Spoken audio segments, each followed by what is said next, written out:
Hello friends, welcome to secret of சமையல். இன்னைக்கு நம்மளோட சேனல்ல நாம பார்க்க போறது ஒரு சளி பிடிச்சா சாப்பிட்றதுக்கு உகந்த ஒரு காரசாரமான கோழி மிளகு சாறு.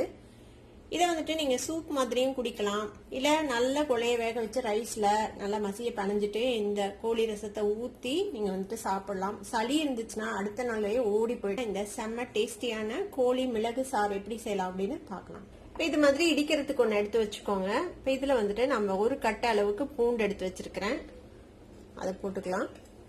ஒரே ஒரு குட்டியாக ஒரு பச்சை மிளகாய், பூண்டு எவ்வளோ எடுத்தோமோ அதே அளவுக்கு இஞ்சி. இப்போ இதை வந்துட்டு நம்ம தட்டிக்க போகிறோம். இது மாதிரி தட்டி எடுத்துக்கோங்க. ஒரு ப்ரெஷர் குக்கர் அடுப்பில் வச்சிருக்கிறேன். இதில் வந்துட்டு கொஞ்சமாக நல்லெண்ணெய் விட்டுக்கலாம். ஒரு டேபிள் ஸ்பூன் அளவுக்கு நல்லெண்ணெய். இப்போ என்ன சூடாயிடுச்சு, நான் வந்துட்டு ஒரு 1/4 டீஸ்பூன் சோம்பு எடுத்து வச்சிருக்கேன். ஒரு சின்ன துண்டு பட்டை, ஒரே ஒரு ஏலக்காய், 3 கிராம்பு. இதை வந்துட்டு இதில் சேர்த்திக்கலாம். இப்போ இது லேசாக பொரிஞ்சிடுச்சு. இப்போ நம்ம தட்டி வச்சிருக்கிற இந்த இஞ்சி பூண்டு பச்சை மிளகாய் சேர்த்திக்கலாம்.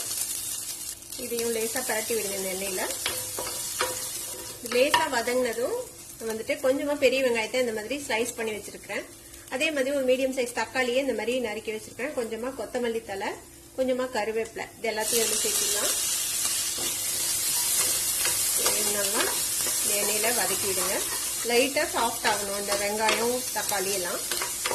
இப்போ இந்த மாதிரி லேசா வதங்கினதுக்கு அப்புறம் இப்போ ஓரளவுக்கு தக்காளி எல்லாம் சாஃப்ட் ஆயிடுச்சு. வெங்காயமும் ஒரு மாதிரி கிளாசி டெக்ஸ்சருக்கு வதங்கிடுச்சு. இதுல ஒரு 1/4 டீஸ்பூன் மஞ்சள் தூள் சேர்த்திக்கலாம். ஒரு 1/2 டீஸ்பூன் அளவுக்கு மல்லித்தூள் சேர்த்திக்கோங்க. இதையும் இதோட சேர்த்து வதக்கி விட்டுறலாம். இப்போ இந்த மசாலாவும் போட்டு ஜஸ்ட் ஒரு வதக்கி இருப்போம். இப்போ இதுல வந்துட்டு நான் ஒரு 350 கிராம் அளவுக்கு சிக்கன் வித் போன் சேர்த்திக்க போறேன். இதை சேர்த்திக்கலாம். நான் வந்துட்டு பீஸோட இருக்கிற சிக்கன் பீஸை சேர்த்திருக்கிறேன். நீங்க வெறும் போன் போட்டு கூட செய்யலாம் இதே மாதிரி. நம்ம இன்னைக்கு ஒரு 4 கப் அளவுக்கு சூப் செய்ய போறோம். இந்த அளவு சிக்கன்ல நீங்க 6 கப் வரைக்கும் சூப் ரெடி பண்ணலாம். இதுக்கு தேவையான அளவுக்கு உப்பு சேர்த்திக்கலாம். நான் கல்லுப்பு சேர்த்துறேன். இந்த சிக்கனை நல்லா ஒரு வதக்கி விட்டுட்டோம். இதுல வந்துட்டு நான் 4 கப் அளவுக்கு தண்ணி சேர்த்திக்க போறேன். மிக்ஸ் பண்ணி விட்டு இப்போ நம்ம பிரஷர் குக் பண்ணிக்க போறோம். ஒரு விசில் வரட்டும். வந்ததுக்கு அப்புறம் 10 நிமிஷம் லோ ஃப்ளேம்ல வச்சுட்டு வேக வைக்க போறோம். ஒரு வடச்சட்டி அடுப்புல வச்சுக்கோங்க. இதுல வந்துட்டு 1 டேபிள் ஸ்பூன் மிளகு, 1 டீஸ்பூன் மல்லி விதை, 1/4 டீஸ்பூன் வந்துட்டு சோம்பு, 1/4 டீஸ்பூன் சீரகம். இதை வந்துட்டு நம்ம ட்ரை ரோஸ்ட் பண்ணிக்க போறோம். இந்த மாதிரி மணம் வர அளவுக்கு வறுத்துட்டு அடுப்பு ஆஃப் பண்ணிடலாம். இது ஆறட்டோன்னு இதை வந்துட்டு நம்ம கோர்ஸா பவுடர் பண்ணி எடுத்துக்க போறோம். இப்ப இதை கோர்ஸா பவுடர் பண்ணி எடுத்துட்டு வந்துடலாம். இந்த மாதிரி ஒரு பவுடரா பண்ணி எடுத்துட்டு வந்து வச்சுக்கோங்க. இது இருக்கட்டும்.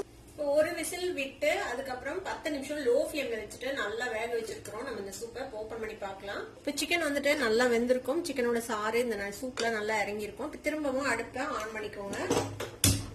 நம்ம பொடி பண்ணி வச்சிருக்கிறோம்ல இந்த மிளகு, சீரகம், சோம்பு, மல்லி எல்லாம் போட்டு அதை வந்துட்டு இதுல சேர்த்திக்கலாம்.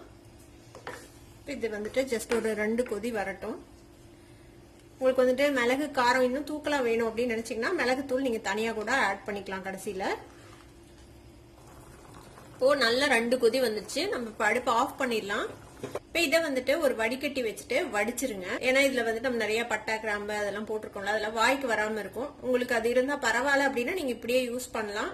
இது வந்துட்டு நல்லா ஒரு ஸ்ட்ரெயின் பண்ணிட்டு யூஸ் பண்ணீங்கன்னா கிளியர் சூப்பர் நல்லா இருக்கும் குடிக்கிறதுக்கு. இப்ப நான் ஸ்ட்ரெயின் பண்ணி எடுத்துட்டு வந்துடுறேன். இப்ப இந்த மாதிரி வடிச்சு வச்சாச்சு பாருங்க. கிளியர் சூப் மாதிரி நல்லா கிளியரான ஒரு சூப்பா இருக்குது இது. நீங்க வந்து இந்த சூப் சர்வ் பண்ணும்போது இந்த சிக்கன் பீசஸ்ல இருந்து ஒரு 4-5 துண்டு எடுத்து சூப் கப்ல போட்டு அது கூடவே இது சூடா இது ஊத்தி நீங்க வந்துட்டு சர்வ் பண்ணலாம். இல்லனா இந்த சிக்கன் பீசஸை நீங்க பிச்சு போட்ட கோழி மாதிரி கூட செய்யலாம். எடுத்து தனியா பிச்சு போட்ட கோழி ரெசிபி நம்மளோட சேனல்ல ஆல்ரெடி இருக்குது. நான் அதோட லிங்க் டிஸ்கிரிப்ஷன்ல கொடுக்குறேன், செக் பண்ணி பாருங்க. இப்ப இந்த சூப் எப்படி சர்வ் பண்ணலாம் அப்படின்னு பாக்கலாம். இந்த மாதிரி ஒரு சூப் பவுல் எடுத்துக்கோங்க. இதுல வந்துட்டு நம்ம சூப்ல இருந்து எடுத்த சிக்கன் பீசஸ் இருக்குதுல்ல, அதை வந்துட்டு இந்த மாதிரி போட்டுக்கோங்க தேவையான அளவுக்கு. நான் வந்துட்டு எலும்போடவே போடுறேன். நீங்க வந்துட்டு எலும்புல இருந்து பீசஸ் மட்டும் பிரிச்சு கூட நீங்க சேர்த்திக்கலாம். அதுவும் நல்லா இருக்கும். குழந்தைங்களுக்கு கொடுக்குறீங்கன்னா அந்த மாதிரி கொடுங்க. இப்ப நம்ம ரெடி பண்ண சூப் வந்துட்டு இதுல ஊத்திட்டு நல்லா சுட சுட குடிக்க வேண்டியதுதான். இது வந்துட்டு நீங்க சூப் மாதிரியும் குடிக்கலாம், இல்ல நல்ல கொலைய வேக வச்ச சாதத்துல இது ரசம் மாதிரி ஊத்தியும் சாப்பிடலாம். இதுக்கு மேல நம்ம கொஞ்சமா கொத்தமல்லி தலை போட்டுக்கலாம். ஒரு காரசாரமான கோழி மிளகு சாறு இப்ப ரெடி ஆயிடுச்சு. சூப்பரான ஒரு சூப்பாவும் இருக்கும், ஒரு ரசம் மாதிரியும் இருக்கும். இது கண்டிப்பா ட்ரை பண்ணி பாருங்க. ட்ரை பண்ணி பார்த்துட்டு எப்படி இருந்தது அப்படின்னு கமெண்ட்ஸ் ஃபீட்பேக் கொடுங்க. இந்த வீடியோ உங்களுக்கு பிடிச்சிருந்தா சப்ஸ்கிரைப் பண்ணுங்க, பக்கத்துல இருக்க பெல் ஐகானை கிளிக் பண்ணுங்க. அப்பதான் ஃபியூச்சர் நோட்டிபிகேஷன்ஸ் உங்களுக்கு உடனே வந்து சேரும். லைக் பண்ணுங்க, ஷேர் பண்ணுங்க. தேங்க்யூ ஃபார் வாட்சிங் திஸ் வீடியோ. Bye by.